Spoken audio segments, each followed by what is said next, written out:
Now let us see how to assemble bucket with pin shaft 130 mm.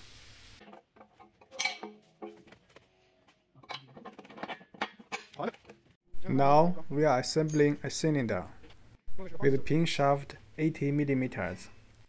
我们用30×80的小轴来安装挖斗的油缸。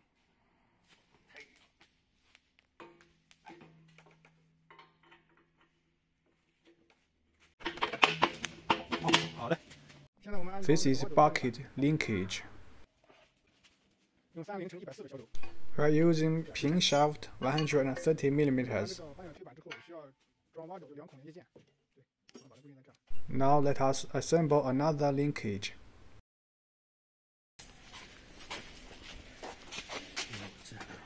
A pin shaft with 20 mm in diameter with length 120 mm. Split pins are employed in order to make sure that the pins do not fall off.